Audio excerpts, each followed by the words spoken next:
Okay, so hi everyone. Hopefully, if you are seeing this, it means that I have finally managed to sort my recording software. Even Zoom that I'm using now just did not want to know. I haven't been able to do any recording for weeks. So hopefully now it's working. Okay, so firstly, this is the third attempt this morning to get on and do a video.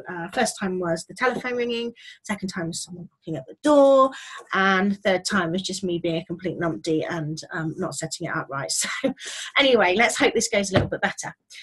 What I want to talk about very briefly, because I'll pop out today, is about my husband. Which is going to be far easier than talking about myself, because I hate doing that. I absolutely hate talking about myself. Now, some of you will be aware that in 2009, my husband had an accident, a work-related industrial accident, which left him with some major damage to his lower back. Now, finally, after many, months of pain, we finally got the doctors to agree that there was something more going on than just some mild damage that they originally thought. And what had happened, his discs had herniated inwards.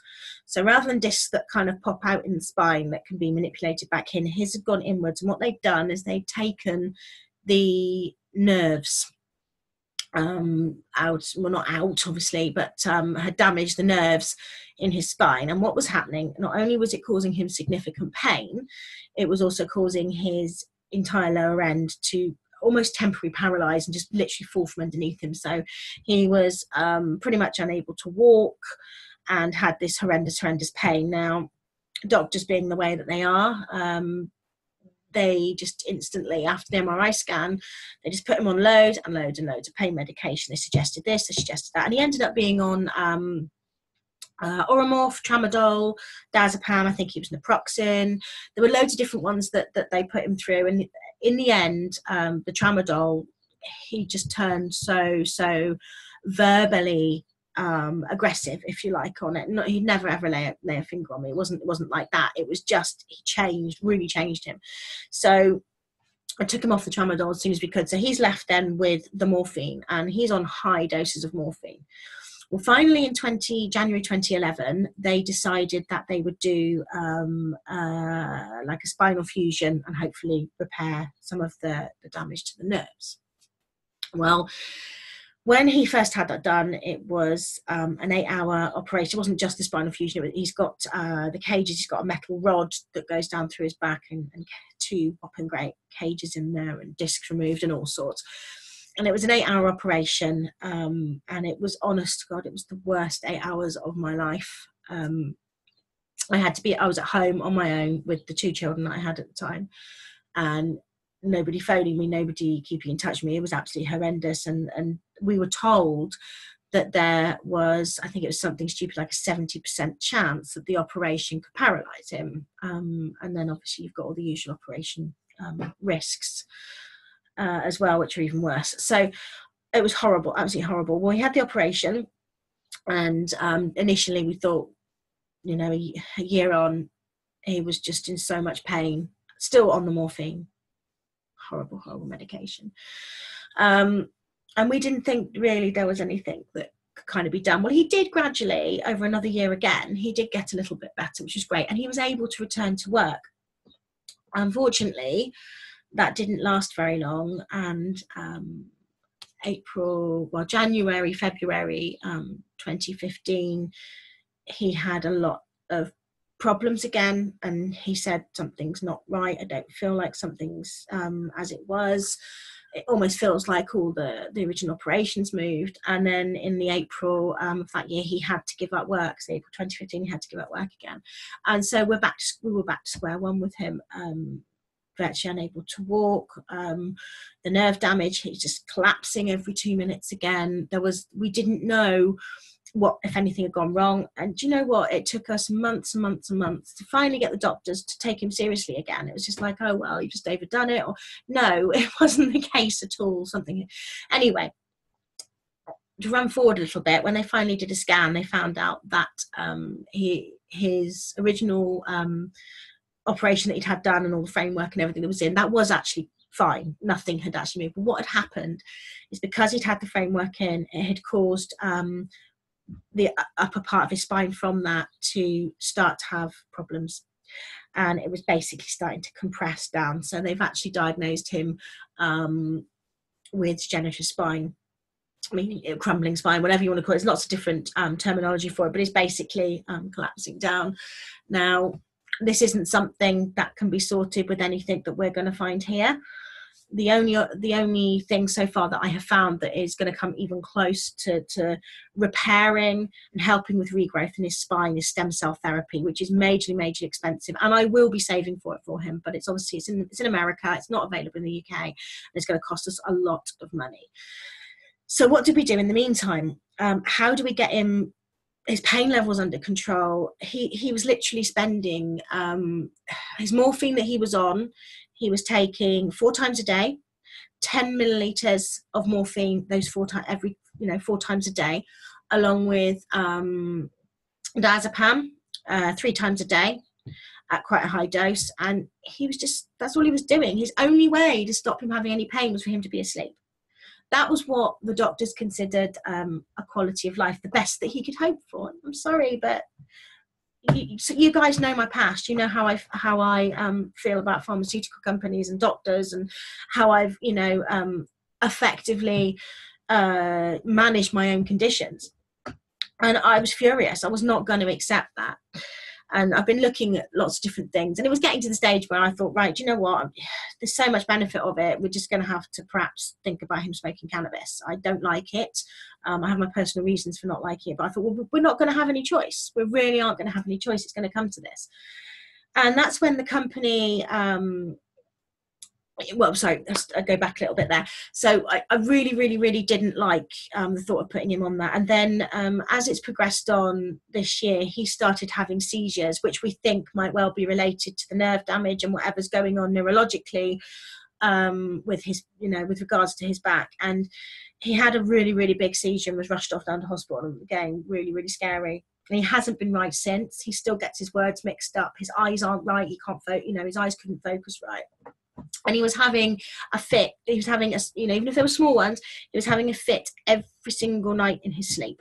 So looking at the cannabis side of it and what I knew, I thought, well, this actually, do you know what? This isn't even an option now. The THC that you find is in such high levels when you smoke cannabis, I thought, I can't risk that. I mean, I know there are people that say that cannabis has helped the seizures, but the THC has been proven that it can actually be really nasty for seizures. So I was backing off a little bit, thinking, no, straight cannabis, maybe not a good idea with the seizures. So I still didn't know what I was going to do and how we were going to get him off this bloody morphine. Could the morphine even be causing his seizures? There are such things as medication-based fits. Could this be causing it? We really didn't know. Anyway, the doctors weren't being very helpful, and again, they just expected him to live a life on pain. So as soon as I heard the news that the company that I'm already with were merging with a industry leader called Hempworx, as soon as I heard that company was merging their products into ours with the hemp oil, the CBD oil, I knew straight away I had to get my hands on some. I had to have some, and I had to put him on it as soon as I possibly could. I wasn't skeptical in the normal sense, but because we've been through so much and heard so many people saying, oh, this won't work and this won't, I just kind of, for the first time ever, I doubted something, and I really shouldn't have doubted, but I was just so, I just thought, well, how can anything help? We've been through all this. How can anything possibly help him? And within 2 days of taking 5 drops of the 500 CBD oil twice a day, he had stopped his morphine. That was it. No more morphine. No more 4 times 10 mils a day. He'd stopped his morphine. He has gone back on to a nightly dose of small amount of morphine. I'll explain why in a minute, completely different reasons. But it stopped taking his morphine. His level of pain was better than when he was taking his morphine. Now, it's not gonna solve his problem. It's not gonna stop him having falls. It's not gonna stop him, you know, it's not going to make him more mobile. That is just giving him a better quality of life. He's not in pain anymore. The only thing that's going to make him more mobile is this stem cell, and I'm sure as time goes on you'll hear about me talking more and more about that. But he, you know, he just to be out of pain. The thing that hit it for me, and I actually burst into tears, was the other night we were talking, and a joke come up, and he smiled and he laughed. And honestly, it was the first time, I think, in years that I've seen a smile that wasn't a put on smile because he wanted me to think he was happy. It was a proper smile that had no pain behind it. And that is absolutely massive for me. And it must be for him as well. I mean, I wanted him to be on this video as well, but he's not really the sort of person that likes being in front of the camera. So, he, you know, he wasn't comfortable to do that, but I'm sure he'll comment on this video when I share it. But that was huge, absolutely massive. Now, the reason that he started taking just one nightly dose of morphine again is he's got restless legs. Now, I personally, from doing some research, believe that his restless legs are down to his body healing itself, because he's never had restless legs like that before, not to that degree. So I'm really confident that is down to his body healing itself. And he's actually going to up his dose, and what we're probably going to do is order the 750 strength CBD oil, and I think we can completely eradicate his morphine within the next couple of months. Completely. He won't be on there, and he hasn't, this is the great thing, he has not taken no diazepam at all either. Since starting the CBD oils, he has taken no diazepam whatsoever. He hasn't got the same amount of pain. He hasn't got the tightness in his back that he was getting, because obviously, you know, the muscles kind of protect your body, and he was, along with his pain and what's going on in his back, his muscles were obviously causing problems. So it's helped with that. And another thing, which I noticed a couple of days ago, he hasn't had a single fit in his sleep. He was waking me up every night. I used to think, because I snore really badly, and I used to think that, you know, this nudging initially was him trying to stop me snoring. And since he's been getting these seizures, I figured out it's not nudging me to stop me snoring. I'll turn over and he's having a fit in his sleep and he doesn't even know. First time it happened, it was really, really scary. I didn't know what to do. And then I spoke to someone on the phone, and they said, no, it's fine. It can happen. And, you know, I kept an eye on him, and now we don't have that. He's having no fits in the evenings whatsoever. His eyes, the pain in his eyes that he was getting because of the seizures, they've all got better. He's not getting the auras of the seizures. So he was getting like hives, really sort of bad, almost like a hot flash, a heat flash. And he was having real problems with that. And it was auras before he would then have a seizure. He's not getting any of that. He's not getting the migraines. So initially, you know, 2.5, 3 weeks into taking these oils, the improvements are massive. I never expected them to cure him. I know what his only option is for his back to be repaired, so I wasn't expecting that. But to have this, as far as we've got, is absolutely amazing. So I just wanted to share that with everybody. And like I said, I'm sure he'll comment on the video below. I'm going to have to go now, but I've got some really great stories and blogs to share.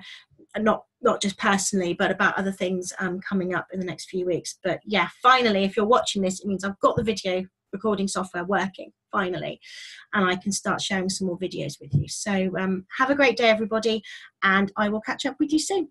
Bye.